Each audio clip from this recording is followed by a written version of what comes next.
নমস্কার বন্ধুরা, তিন কন্যার রান্নাবান্নায় তোমাদের সবাইকে স্বাগত।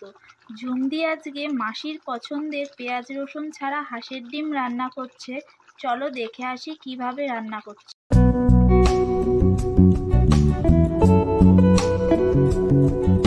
আজকে আমি হাঁসের ডিম রান্না করব, তার জন্য আমি এখন হাঁসের ডিম সিদ্ধ করে নিচ্ছি।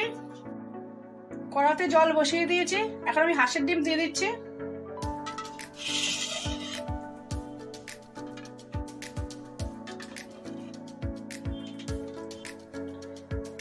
দিচ্ছি অল্প নুন। ডিম সিদ্ধ হয়ে গেছে, ঠান্ডা হলে খোসা ছাড়িয়ে নেব। ডিম ঠান্ডা হওয়ার পরে আমি ডিমের খোসা ছাড়িয়ে নিয়েছি। তেল গরম হয়ে গেছে, এখন আমি ডিম ভেজে নিচ্ছি।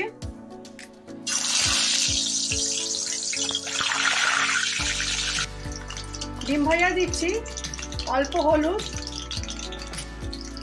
কাশ্মীরি লঙ্কার গুঁড়ো, আর দিচ্ছি অল্প নুন।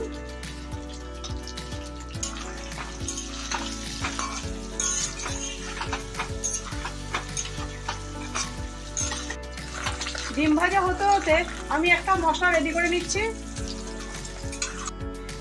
নিয়েছি ফেটানো টক দই। ফেটানো টক দইয়ের মধ্যে দিয়ে দিচ্ছি ধনে গুঁড়ো, দিচ্ছি জিরে গুঁড়ো, দিচ্ছি গোলমরিচ গুঁড়ো, দিচ্ছি হলুদ গুঁড়ো, দিচ্ছি কাশ্মীরি লঙ্কার গুঁড়ো, আর দিচ্ছি কাসুরি মেথি পাতা, দিচ্ছি সামান্য অল্প জল।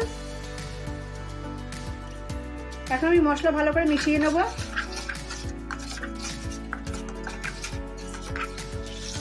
আমাদের চ্যানেলে কেউ যদি নতুন এসে থাকেন, আমাদের চ্যানেলটা সাবস্ক্রাইব করে আমাদের বন্ধু হয়ে আমাদের পাশে থেকে যাবেন। ডিম হালকা ভাজা হয়ে গেছে, আমি তুলে দিচ্ছি।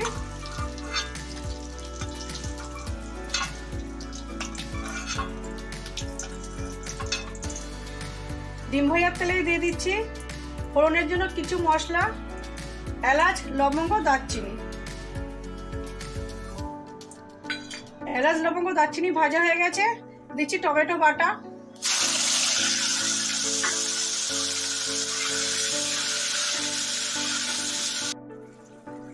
দিচ্ছি আদা বাটা,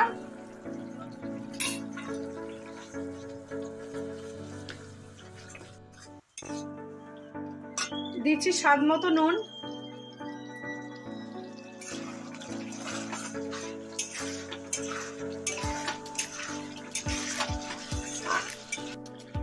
দিচ্ছি ঝালের জন্য কাঁচা লঙ্কা কুচি,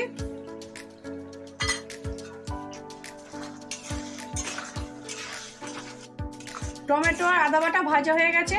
এখন দিয়ে দেবো মশলার মিশ্রণটা।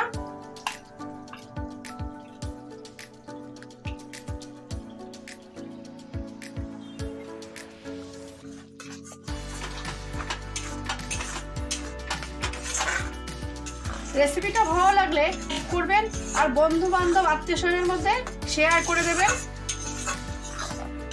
মশলা ভালো করে কষানো হয়ে গেছে, এখন দিয়ে দিচ্ছি বাটি ধোয়া জল।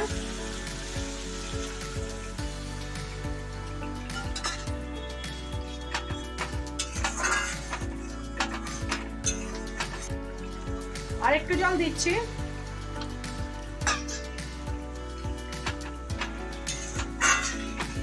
জল ফুটে গেছে, এখন দিয়ে দিচ্ছি ভেজে রাখা ডিম।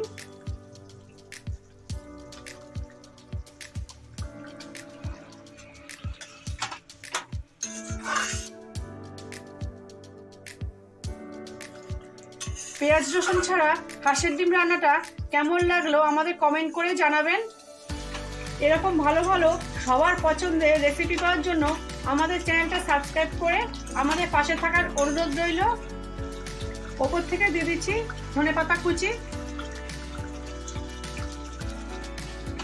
রান্নাটা হয়ে গেছে, আমি গ্যাস অফ করে পরিবেশনের জন্য তুলে নিচ্ছি। আমি আমাদের সমস্ত বন্ধুদের অনুরোধ করছি, আপনারা একবার এইভাবে বানিয়ে খেয়ে দেখবেন, আশা করছি ভালো লাগবে। আজ আসবো পরের দিন নতুন সকালে নতুন কোনো রেসিপি নিয়ে। আপনারাও ভালো থাকবেন, সুস্থ থাকবেন, সাবধানে থাকবেন।